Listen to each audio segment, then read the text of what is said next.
வணக்கம். Welcome to break time.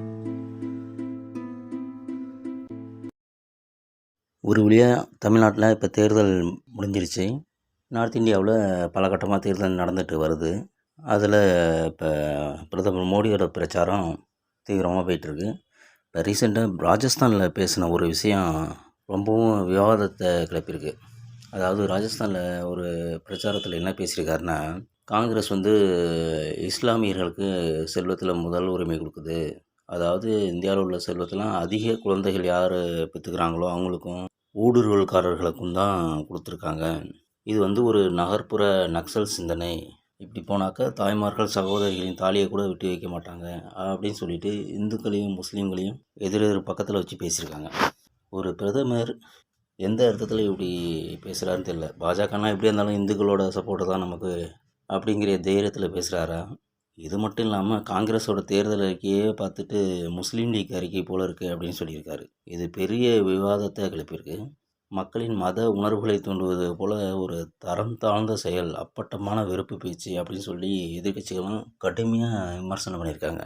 ஏற்கனவே ராமர் கோயில் கட்டி அதை பேஸ் பண்ணி தான் நார்த் இந்தியா ஃபுல்லாக பிரச்சாரத்தை பண்ணிட்டு வர்றாரு.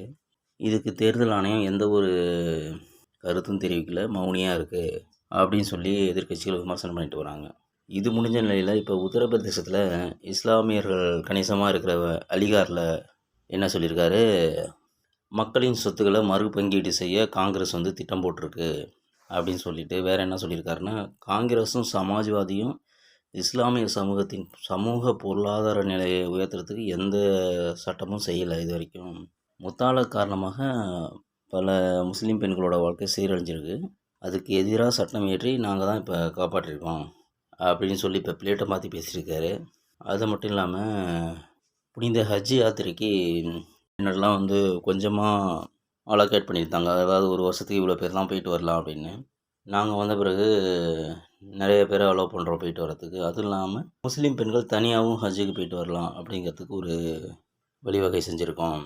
இந்த மாதிரி முஸ்லீம்களுக்காக நிறையா செய்கிறோம் அப்படின்னு சொல்லிட்டு பேசி வராராம்.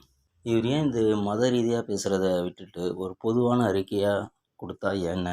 ஒரு பிரதமர் நம்ம நாட்டுக்கு பொதுவாக பேசணும் அப்படிங்கிற பேசிக்கான சிந்தனை கூட இல்லாமல் எப்படி இந்த மாதிரி பேசுகிறாருன்னு தெரில. ஒரு கட்சியும் எப்படி இதெல்லாம் அனுமதிக்குது அப்படிங்கிறதும் புரிய மாட்டேங்குது. இப்படியா இருந்தாலும் நம்ம மெஜாரிட்டியில் வந்துடுவோம் அப்படிங்கிற ஒரு அலட்சியத்தில் இருக்காங்கன்னு நினைக்கிறேன். உங்களுக்கு இந்த சேனல் பிடிச்சிருந்தா மறக்காமல் லைக் பண்ணுங்கள், கமெண்ட் பண்ணுங்கள், ஷேர் பண்ணுங்கள், சப்ஸ்கிரைப் பண்ணுங்கள். தேங்க்ஸ்.